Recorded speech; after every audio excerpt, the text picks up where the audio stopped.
जम्मू कश्मीर के पुलवामा में हुए आतंकी हमले की आज चौथी बरसी है। आज के दिन 14 फरवरी 2019 को जैश ए मोहम्मद के आतंकियों ने जम्मू श्रीनगर राष्ट्रीय राजमार्ग से होकर सीआरपीएफ के काफिले पर हमला कर दिया था। इसमें सीआरपीएफ के 40 जवान शहीद हो गए। पुलवामा हमले की बरसी पर पीएम मोदी, गृह मंत्री अमित शाह समेत कई बड़े दिग्गज नेताओं ने श्रद्धांजलि दी है। प्रधानमंत्री नरेंद्र मोदी ने ट्वीट कर लिखा, उन वीरों को याद कर रहा हूँ जिन्हें हमने पुलवामा में खो दिया था। हम उनके सर्वोच्च बलिदान को कभी नहीं भूलेंगे। केंद्रीय गृह मंत्री अमित शाह ने कहा कि मैं वर्ष 2019 में आज के दिन पुलवामा में हुए भीषण आतंकी हमले में शहीद हुए वीर जवानों को श्रद्धांजलि देता हूँ। देश उनके बलिदान को कभी नहीं भूल सकता। वहीं उत्तर प्रदेश के मुख्यमंत्री योगी आदित्यनाथ ने ट्वीट कर लिखा, कायराना पुलवामा आतंकी हमले में बलिदान हुए मां भारती के वीर सपूतों को विनम्र श्रद्धांजलि। बेंगलुरु एयर शो में रक्षा मंत्री राजनाथ सिंह ने विभिन्न देशों के रक्षा मंत्रियों के सम्मेलन की अध्यक्षता की। इस दौरान रक्षा मंत्री ने कहा कि आतंकवाद और गंभीर सुरक्षा चुनौतियों का सामना करने के लिए सभी देशों को एकजुट होना चाहिए। राजनाथ सिंह ने कहा कि भारत पुराने पितृसत्तात्मक या नव औपनिवेशिक प्रतिमानों में सुरक्षा मुद्दों से निपटने में विश्वास नहीं करता है और यह हमेशा उनका मुकाबला करने के लिए एक सामूहिक दृष्टिकोण को प्राथमिकता देता है। हम सभी देशों को भागीदार मानते हैं और उनके आंतरिक मामलों या उन पर कोई सुपर नेशनल समाधान थोपने की कोशिश नहीं करते। भारत के रक्षा सचिव गिरिधर अरमानी ने ब्रिटेन के रक्षा खरीद मामलों के मंत्री एलेक्स स्टॉक के साथ द्विपक्षीय वार्ता की है। यह मुलाकात एरो इंडिया 2023 के दौरान हुई। इस मुलाकात के दौरान अनेक मौजूदा और भावी रक्षा सहयोग के मुद्दों पर चर्चा की गई, जिनमें महत्वपूर्ण रक्षा औद्योगिक सहयोग संबंधी क्षेत्र भी शामिल थे। ब्रिटेन के मंत्री के साथ भारत में ब्रिटिश उच्चायुक्त एलेक्स एलिस भी मौजूद थे। तो वहीं ब्रिटिश उच्चायुक्त एलेक्स ने कहा कि यूनाइटेड किंगडम रक्षा क्षेत्र में विशेष रूप से अपने संबंधों को व्यापक और गहरा करना चाहता है। आज इनकम टैक्स विभाग यानी आयकर विभाग ने बीबीसी के दिल्ली और मुंबई दफ्तर पर छापेमारी की।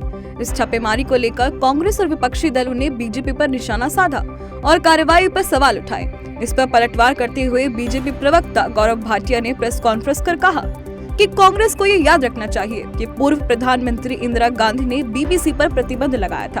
उन्होंने कहा कि बीबीसी का प्रोपेगेंडा और कांग्रेस का एजेंडा साथ साथ चलते हैं। गौरव भाटिया ने कहा कि बीबीसी दुनिया का सबसे बकवास और भ्रष्ट कॉरपोरेशन है। उन्होंने कहा कि बीबीसी को भारत में पत्रकारिता करने का पूरा अधिकार है, लेकिन उन्हें देश के कानून का पालन करना होगा। गौरव भाटिया ने कहा कि आयकर ने कानून के तहत ही बीबीसी के दफ्तर पर तलाशी ली है। आईटी विभाग अब पिंजरे का तोता नहीं है, जैसे सुप्रीम कोर्ट ने कांग्रेस शासन के दौरान सरकारी संस्थानों के बारे में कहा था।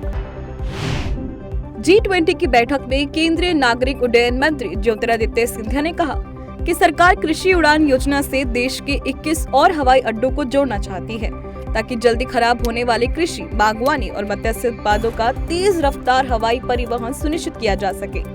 सिंधिया ने भारत की G20 अध्यक्षता में कृषि उप प्रमुखों की इंदौर में जारी बैठक में हिस्सा लेने के बाद कही है। साथ ही ज्योतिरादित्य सिंधिया ने कहा कि फिलहाल कृषि उड़ान योजना से देश के कम से कम 31 हवाई अड्डे जुड़े हैं और इस योजना में 21 और हवाई अड्डों को जोड़ने के लिए रक्षा मंत्रालय से चर्चा हो रही है, ताकि किसान की फसल बेकार न जाए। केंद्रीय स्वास्थ्य एवं परिवार कल्याण और उर्वरक एवं रसायन मंत्री डॉक्टर मनसुख मंडाविया ने बरेली की आंवला स्थित इफ्को इकाई में नैनो यूरिया प्लांट का लोकार्पण किया। नैनो यूरिया प्लांट इफ्को की ओर से लगाया गया है। इस प्लांट में प्रति महीने 30 लाख बोतल नैनो यूरिया का उत्पादन होगा। यह यूरिया लिक्विड फॉर्म में होगी, जिसका फसलों पर स्प्रे किया जाएगा।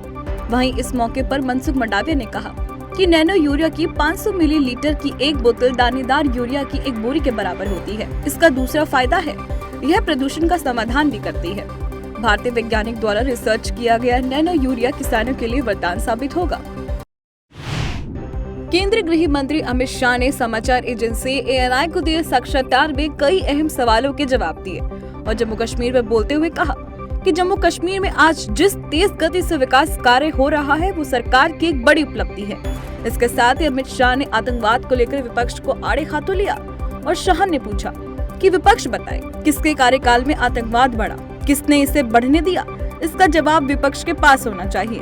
अमित शाह ने साफ तौर पर आतंकवाद को बढ़ावा देने के लिए पिछली सरकारों को दोषी ठहराया है। इतना ही नहीं, अमित शाह ने लोकसभा में राहुल द्वारा अडानी को लेकर दिए गए बयान पर भी कहा कि सुप्रीम कोर्ट ने मामले का संज्ञान लिया है। एक मंत्री के तौर पर अगर मामला सुप्रीम कोर्ट के संज्ञान में है तो मेरे लिए इस पर टिप्पणी करना सही नहीं है। G20 देशों में समावेशी डिजिटल अर्थव्यवस्था को बढ़ावा देने के लिए भारत की G20 अध्यक्षता के दौरान G20 की पहली डिजिटल इकोनॉमी वर्किंग ग्रुप की बैठक लखनऊ में शुरू हुई है, जो 15 फरवरी तक चलेगी। इस मौके पर केंद्रीय सूचना प्रौद्योगिकी एवं रेल मंत्री अश्विनी वैष्णव ने कहा कि वर्ष 2023 कई मामलों में बेहद अहम वर्ष होने जा रहा है। पीएम मोदी के नेतृत्व में भारत ने डिजिटल टेक्नोलॉजी के क्षेत्र में एक यूनिक फ्रेमवर्क तैयार किया है। यह लोगों के जीवन को आसान बनाएगा और उनके कौशल में वृद्धि होगी। साथ ही कहा कि डिजिटल टेक्नोलॉजी जिंदगी का हिस्सा बन चुकी है। टेलीकॉम टेक्नोलॉजी में भी भारत आगे बढ़ा है। डिजिटल टेक्नोलॉजी इस दुनिया का भविष्य है। अश्विनी ने कहा कि यूपीआई और कोविन की तर्ज पर logistic, e commerce, open network for digital commerce और कृषि के लिए भी डिजिटल इंफ्रास्ट्रक्चर तैयार किया जा रहा है। देश के स्वास्थ्य सेवाओं को और बेहतर तरीके से लागू करने और लोगों तक चिकित्सा सेवाएं पहुंचाने के लिए केंद्र सरकार ने एक अनूठी पहल शुरू की है, जिसके अंतर्गत केंद्रीय स्वास्थ्य मंत्रालय अब हर महीने की 14 तारीख को स्वास्थ्य मेलों का आयोजन करेगा। यह स्वास्थ्य मेले केंद्रीय स्वास्थ्य मंत्रालय द्वारा देश भर के 1.56 लाख आयुष्मान स्वास्थ्य केंद्र और कल्याण केंद्रों पर आयोजित किए जा रहे हैं। इन देशव्यापी स्वास्थ्य मेलों के अंतर्गत yoga, zumba, tele consultation, Nikshay Poshan Abhiyan, गैर संचारी रोग स्क्रीनिंग और दवा वितरण, स्किल सेल रोग स्क्रीनिंग जैसी गतिविधियां की जाएंगी। भूकंप प्रभावित तुर्की और सीरिया की भारत लगातार मदद कर रहा है, जिसे लेकर केंद्रीय स्वास्थ्य मंत्री मनसुख मंडाविया ने कहा कि 6 फरवरी को हिडन एयरबेस पर राहत सामग्री से भरे 3 ट्रक की व्यवस्था की गई, जिसमें 5,945 टन आपातकालीन राहत सामग्री में 27 जीवन रक्षक दवाएं, 2 प्रकार की सुरक्षात्मक वस्तुएं और 3 श्रेणियों के महत्वपूर्ण देखभाल उपकरण शामिल हैं, जिनकी कीमत लगभग 2 करोड़ रुपए है। 10 फरवरी को तुर्की और सीरिया दोनों के लिए बड़ी मात्रा में राहत सामग्री की व्यवस्था की गई थी। मंत्रालय की ओर से बताया गया है कि सीरिया के लिए भेजी गई खेप में 7.3 टन की 72 महत्वपूर्ण देखभाल दवाएं, उपभोग वस्तुएं और सुरक्षात्मक वस्तुएं शामिल हैं, जिनकी कीमत 1.4 करोड़ रुपए है। जबकि तुर्की के लिए भेजी गई राहत सामग्री में 14 प्रकार के चिकित्सा और महत्वपूर्ण देखभाल उपकरण शामिल हैं, जिनकी कीमत कुल 4 करोड़ रुपए है। हिंदी में अभी तक सिर्फ भारतीय संसद में ही विमर्श किया जाता था, लेकिन अब फिजी ने भी इसकी व्यापकता को स्वीकार किया है। वहाँ की नई सरकार ने अंग्रेजी के साथ हिंदी को भी संसद में बोलचाल की भाषा के माध्यम के रूप में स्वीकार किया है। फिजी की हिंदी भारत की मानक हिंदी से थोड़ी सी अलग है। बहुत कुछ अवधी एवं भोजपुरी से मिलती जुलती है। फिजी में भारतवंशियों ने हिंदी की नई शैली विकसित की है, जो अवधी, भोजपुरी, फिजियन और अंग्रेजी के शब्दों का सम्मिश्रण है। व्याकरण का ज्यादा बंधन नहीं है। बता दें कि 15 फरवरी से फिजी में 12वां विश्व हिंदी सम्मेलन होने जा रहा है और उससे पहले फिजी के उप प्रधानमंत्री ने बिमन चंद्र प्रसाद ने एक भारतीय मीडिया हाउस को यह जानकारी दी। बीजेपी के राष्ट्रीय अध्यक्ष जेपी नड्डा ने आज चुनावी राज्य नागालैंड का दौरा किया। नड्डा बीजेपी और उसकी सहयोगी पार्टी एनडीपीपी की संयुक्त रैली में शामिल हुए। इस दौरान नड्डा ने पार्टी की राज्य इकाई मुख्यालय में विधानसभा चुनाव के लिए बीजेपी का घोषणा पत्र जारी किया।